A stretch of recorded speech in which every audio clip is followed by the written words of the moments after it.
আসসালামু আলাইকুম। কেমন আছেন আপনারা? আশা করি আল্লাহর অশেষ রহমতে অনেক ভালো আছেন। আজকে আপনাদের মাঝে আবারও হাজির হয়ে গেলাম নতুন একটি ভিডিও নিয়ে। ভ্রমণ করতে আমার অনেক ভালো লাগে, তাই তো সময় পেলে ছুটে চলে যায় প্রকৃতির মাঝে। সম্প্রতি বেশ কিছুদিন আগে আমি চলে গিয়েছিলাম প্রকৃতি কন্যা সিলেটে। ধারাবাহিকভাবে ভ্রমণ ভিডিওগুলো আপনাদের মাঝে উপস্থাপন করার চেষ্টা করেছি। অবশেষে প্রকৃতি কন্যা সিলেট ভ্রমণ শেষ করে চলে এসেছি পঞ্চগড় তেতুলিয়া। আর পঞ্চগড়ে বলা হয় হিমালয় কন্যা পঞ্চগড়। পঞ্চগড় থেকে তেতুলিয়া পর্যন্ত যে কোনো জায়গায় দাঁড়িয়ে আপনি দেখতে পারবেন নেপালের হিমালয় কন্যা কাঞ্চনজঙ্ঘা। আর এই কাঞ্চনজঙ্ঘা দেখার জন্য আমি পাড়ি দিয়েছিলাম 687 কিলোমিটার। আপনি বাংলাদেশ থেকে দেখতে পারবেন হিমালয় কন্যা কাঞ্চনজঙ্ঘা। তবে আজকের এই পর্বতে আমি আপনাদেরকে দেখানোর চেষ্টা করব যে আমরা কাঞ্চনজঙ্ঘা দেখতে পাই কিনা, আমাদের ভাগ্যে জোটে কিনা, যে আমরা কাঞ্চনজঙ্ঘা দেখার সৌভাগ্য আমাদের আছে কিনা, সেটাই আমি আপনাদেরকে এই পর্বতে দেখানোর চেষ্টা করব।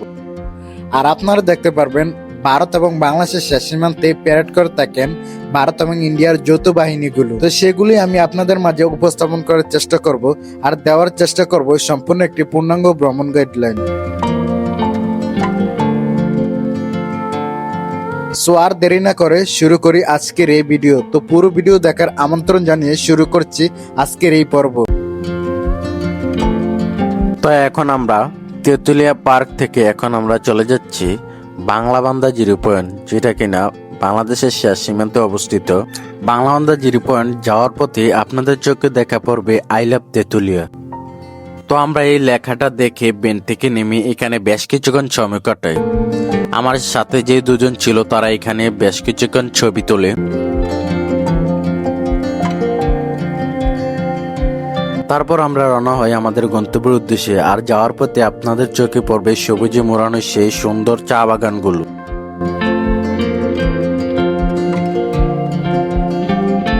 দেন আমরা চলে আসি তেতুলিয়া ডাকবাংলোতে। আর এই তেতুলিয়ার সবচেয়ে ফেমাস জায়গা হচ্ছে এই ডাকবাংলো। আর আপনি এই ডাকবাংলো থেকে কাঞ্চনজঙ্ঘা খুবই স্পষ্টভাবে দেখতে পারবেন যদি নেপালের আকাশ ক্লিয়ার থাকে। এখন বাজে 3টা। তো আমরা এই ডাকবাংলো থেকে আমরা বাংলাবান্ধা জিরো পয়েন্টে চলে যাচ্ছি।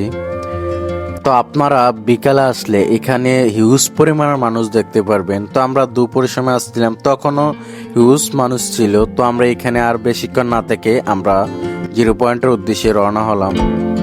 আর যাওয়ার পথে উপভোগ করতে পারবেন প্রকৃতির এক স্নিগ্ধ বাতাস। আর এই তেতুলিয়াতে এখানে কোনো সিএনজি চলাফেরা করে না। তো এই সড়ক পথে আপনাকে চলতে হলে অটো বা এই ভ্যান দিয়ে আপনি চলাফেরা করতে হবে। তবে ভ্যান দিয়ে জার্নি করার সবচেয়ে বেস্ট হয়। আপনি যখন এই ভ্যান দিয়ে জার্নি করবেন তখন আপনার সারাদিনের ক্লান্তিটা দূর হয়ে যাবে যখন প্রকৃতির স্নিগ্ধ বাতাসটা আপনার গায়ে এসে পড়বে। তেতুলিয়া এই সড়ক পথে এক রোমাঞ্চকর জার্নি ছিল এই ভ্যান দিয়ে। রাস্তার দুই পাশে যে পাথরগুলো দেখতেছেন এগুলো সবাই ইন্ডিয়া থেকে আসে। ইন্ডিয়ার সবচেয়ে বড় বড় পাথরগুলো ইন্ডিয়ার গাড়ি দিয়ে এসে ঠিক বাংলাদেশের এই জায়গাটিতে এসে রেখে যায়। তখন বাংলাদেশের বিভিন্ন জায়গার শ্রমিকরা এখানে কাজ করে থাকে এবং পাথরগুলো ছোট ছোট করে বিভিন্ন সাইজের করে থাকে। ঠিক এইখান থেকে এই পাথরগুলো বাংলাদেশের বিভিন্ন জায়গায় যায়। আর ইন্ডিয়ার গাড়িগুলো ঠিক এই জায়গা পর্যন্ত আসতে পারে, এর বাইরে যেতে পারে না। তো আপনারা এখানে দেখতে পাচ্ছেন যে বড় বড় পাথরগুলো ছোট করে বিভিন্ন সাইজের করছে। এই তেতুলিয়ায় থেকে সারা বাংলাদেশে পাথর যায়। তারপর আমরা চলে আসি বাংলাদেশের শেষ প্রান্তে বাংলাবান্ধা জিরো পয়েন্টে।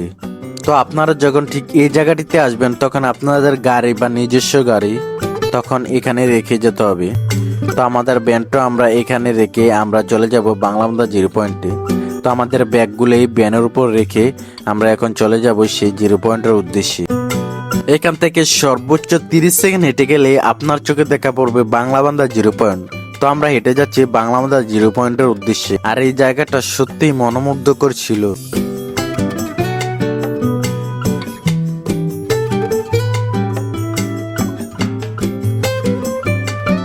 চলে আসলাম বাংলাবান্ধা জিরো পয়েন্ট। তো আমরা বাংলাবান্ধা জিরো পয়েন্টে এসে আমাদের চোখে দেখা পড়লো হিউজ পরিমাণে পর্যটক। তবে আমরা কিন্তু ডাকবাংলোতে এত পর্যটক দেখিনি। আর আপনারা যখন এই বাংলাবান্ধা জিরো পয়েন্টে আসবেন তখন মনে হবে অন্য কোনো রাষ্ট্রতে আছেন। এই জায়গাটা এত পরিষ্কার মনোমুগ্ধকর একটা জায়গা যে আপনার আসলে মন জুড়ে যাবে এই প্রকৃতির মাঝে। আর এই বাংলাবান্ধা জিরো পয়েন্টের অবস্থান হচ্ছে বাংলাবান্ধা স্থলবন্দর বাংলাদেশের তেঁতুলিয়া উপজেলা ১ নং বাংলাবান্ধা ইউনিয়নে অবস্থিত একটি স্থলবন্দর। এটি বাংলাদেশের একমাত্র স্থলবন্দর যার মাধ্যমে 4টি দেশের বাংলাদেশ, ভারত, নেপাল, ভুটান মধ্যে পণ্য আদান প্রদানের অনেক সুযোগ সুবিধা রয়েছে, যেটা কিনা 1997 সালের 1 সেপ্টেম্বর স্থলবন্দরটি প্রথম খুলে দেওয়া হয়। নেপালের সাথে বাংলাদেশের এক বাণিজ্য চুক্তির আওতায় পণ্য আমদানি রপ্তানির মাধ্যমে বন্দরটি প্রথম যাত্রা শুরু করে। পরবর্তীতে 2011 সালের জানুয়ারিতে ভারতের সাথে দ্বিপাক্ষিক বাণিজ্য চুক্তির আওতায় ভারতের সাথে বাংলাদেশের এই বন্দর ব্যবহারের মাধ্যমে পণ্য আমদানি রপ্তানি শুরু হয়। এই বন্দর ব্যবহার করে নেপাল বাংলাদেশ থেকে ব্যাটারি, সীসা, পাট, ফলের রস, ওয়েস্ট কটন, কাপড়, কাঠু, প্লাস্টিকের আসবাবপত্র রপ্তানি করা হয়। এছাড়াও ভারত থেকে প্রতিদিন গড়ে 1000 মেট্রিক টন পাথর ও নেপাল থেকে গড়ে প্রতিদিন 100 মেট্রিক টন ডাল আমদানি করা হয়।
তারপর আমার মতো বাংলাদেশের হিউজ পরিমাণ পর্যটক এই প্যারেড দেখতে ব্যস্ত ছিল, আর এই দৃশ্যটা সত্যি অসাধারণ ছিল।